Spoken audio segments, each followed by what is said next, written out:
Hi സുന്ദരീസ്. Palakkad ചൂട് അതികഠിനമാണെങ്കിലും നല്ല ഭംഗിയാണ് കേട്ടോ കാണാനായിട്ട്. അത് പറയാണ്ടിരിക്കാൻ പറ്റില്ല. ഇത് ബ്രിട്ടീഷ് പാലല്ലേ, ഞാൻ കഴിഞ്ഞ തവണ ലണ്ടൻ ബ്രിഡ്ജിൽ നിന്നുമാണ് പറഞ്ഞത്, സോറി കേട്ടോ. അപ്പോൾ ഞങ്ങൾ അവിടെ പോയിട്ട് നേരെ കൊടുമ്പ എന്ന് പറഞ്ഞിട്ട് അവിടെ നല്ല രസമാണ് ഈ അമ്പലം കാണാനായിട്ട്. ഇതിനെക്കാട്ടും മുന്നേ ഞാൻ വന്നത് ഇമ്മക്കുട്ടീനെ മുട്ടയടിപ്പിക്കാൻ 1 വയസ്സുള്ളപ്പോൾ. ഇപ്പോൾ അവൾക്ക് 8 വയസ്സാണ്.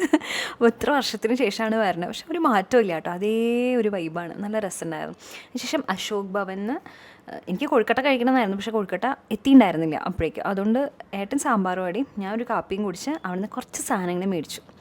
എന്നിട്ട് വന്ന് ഇമ്മക്കുട്ടിക്ക് അത് കൊടുത്ത്, ഇമ്മക്കുട്ടി കൊഴുക്കട്ടയും പിന്നെ എന്തായിരുന്നു പേട പോലെ എന്തോ ഉണ്ടായിരുന്നു, പിന്നെ ഉണ്ണിയപ്പം, അതൊക്കെ കഴിച്ച് ഞങ്ങളിതേ. ഇത് നമ്മുടെ വീട്ടിലത്തെ കുളമാണ് കേട്ടോ. കുറേ മീനുകളുണ്ട്, ഞാൻ കാണിച്ചു തന്നിട്ടില്ല ഇതിന് മുന്നും. ഇപ്പോൾ അത് കുറേ കൂടി കൂടിയിട്ടുണ്ട്. അത് മാത്രമല്ല മഴ പെയ്തിട്ടൊന്ന് വെള്ളം കലങ്ങിയിട്ടുണ്ട്. അതുകൊണ്ട് കുറേ കൂടി നല്ല രസമായിട്ട് കാണാൻ പറ്റുന്നുണ്ട്. ഇമ്മയുടെ മെയിൻ ഹോബിയാണ് ഭക്ഷണം കൊടുക്കുക, അതിനെ കളിപ്പിക്കുക, അങ്ങനെയൊക്കെ രസമായിരുന്നു കേട്ടോ.